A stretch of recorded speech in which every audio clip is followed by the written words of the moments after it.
All right, let's dive into the story of Taiwan. And it's a really fascinating one, because you can think of its entire history as a series of layers, you know?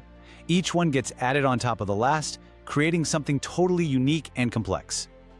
So how on earth did this one small island become such a global heavyweight? I mean, it's got one of the most complex identities in the world. How did that happen? Well, to figure that out, we've got to peel back those layers we just talked about one by one.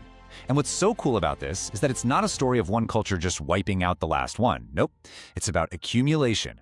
New layers are just piled on top of the old ones, and that's what makes the Taiwan of today so rich and, well, complicated. So let's start at the very bottom with the first foundational layer. Okay, so we're gonna go way, way back. I'm talking before anyone from the outside showed up. This is all about Taiwan's first peoples, the original Austronesian layer.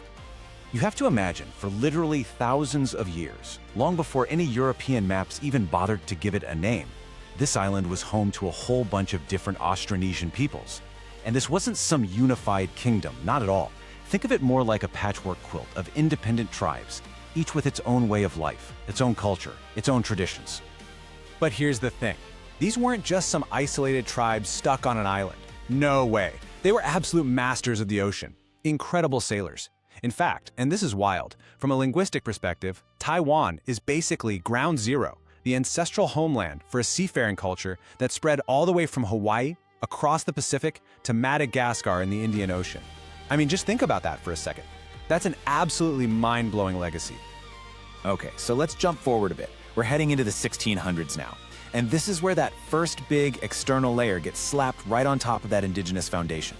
The age of exploration is in full swing, and European powers are all over Asia looking for trade, for profit, for influence, and their eyes land on Taiwan.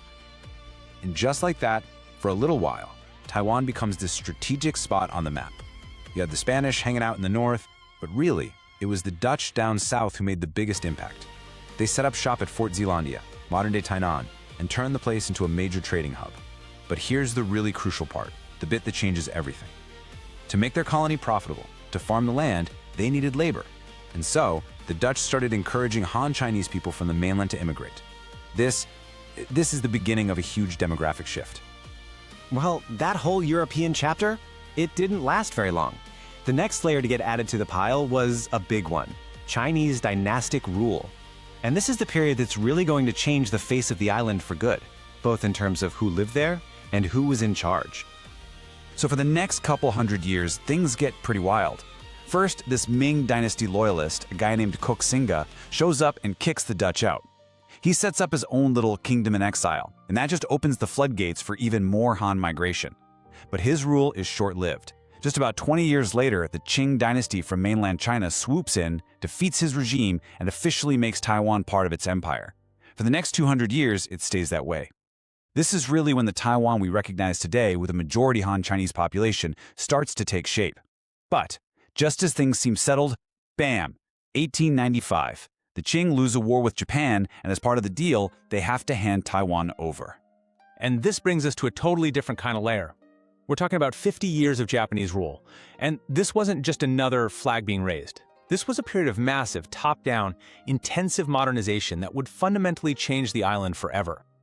I mean, the Japanese literally built the backbone of a modern state here. They laid down railways connecting the whole island. They built public sanitation and water systems. They did the urban planning for big cities like Taipei. They industrialized sugar and rice production. They set up modern schools and hospitals. Basically, they laid the entire industrial foundation that would pay off big time later on. You can still see the fingerprints of this era all over Taiwan today. Now, of course, this is a super complex legacy, right? Let's be clear. This was a colonial government. Its arrival was not welcome, and it was met with a lot of resistance. But at the same time, you just can't deny the incredible amount of modernization that happened. So you've got this dual legacy. On one hand, colonial rule and resistance, and on the other, massive development. It's a tension that people in Taiwan still talk about. So, World War II ends, Japan is defeated, and control of Taiwan gets handed over to the Republic of China, which at the time was led by the Kuomintang, or KMT. And this next layer, this one is going to be one of the most painful, most turbulent, and most politically charged periods in the island's entire history. It didn't take long for things to go wrong. Horribly wrong. Just 2 years after the KMT arrived, all the tension that had been building up between them and the locals just exploded. The result was the 228 incident in 1947. It was an absolutely brutal crackdown by the government that killed thousands. It silenced an entire generation and left this deep, deep scar that is still a huge part of Taiwan's identity.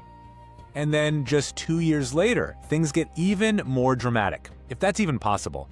The KMT loses the Chinese Civil War on the mainland to Mao's communists. So Chiang Kai-shek and his entire government, we're talking nearly 2 million soldiers, officials, regular people, they retreat to Taiwan. And just like that, Taipei becomes the new temporary capital of the Republic of China. To keep control, to crush any opposition, the KMT imposed martial law, and it would stay in place for 38 years. Think about that, 38 years. That's one of the longest stretches of martial law anywhere in modern history. But here's another one of those strange paradoxes. At the same time they were being authoritarian, the KMT also brought over this generation of highly educated elites, and they put a huge emphasis on science and engineering, and in doing so, they accidentally planted the seeds for the tech powerhouse Taiwan would later become. But then, after all those decades of one-party rule, something amazing started to happen. A new layer began to form. And this is the story of how Taiwan, almost overnight, transformed into one of the most vibrant and exciting democracies in all of Asia. And the speed was just breathtaking. I mean, martial law finally ends in 1987, and then less than 10 years after that, in 1996, for the first time ever, the people of Taiwan get to directly vote for their own president. And since then, it's been a story of peaceful elections, power changing hands between parties without any drama, cementing its place as a totally stable, totally thriving democracy. Okay, so let's wrap this up. What are the big things to take away from all this? First, you've got to remember that Taiwan's story is one of constant outside influence. The Dutch, the Qing dynasty, the Japanese, the Republic of China, every single one of them came in and left their own unique mark. Second, the culture there is just this wild, unique blend. You have those deep, ancient indigenous roots. Then you have the massive wave of Han migration that makes up most of the population today. And on top of that, you have this really persistent Japanese influence that you can still see everywhere, from the food people eat to the way the cities are built. And third, that political journey is just wow. I mean, to go from nearly 40 years of strict martial law to becoming a poster child for democracy in Asia, all in the span of a few years, that's a truly incredible story of change. And finally, this is the so what. This is why all of this history matters so much right now.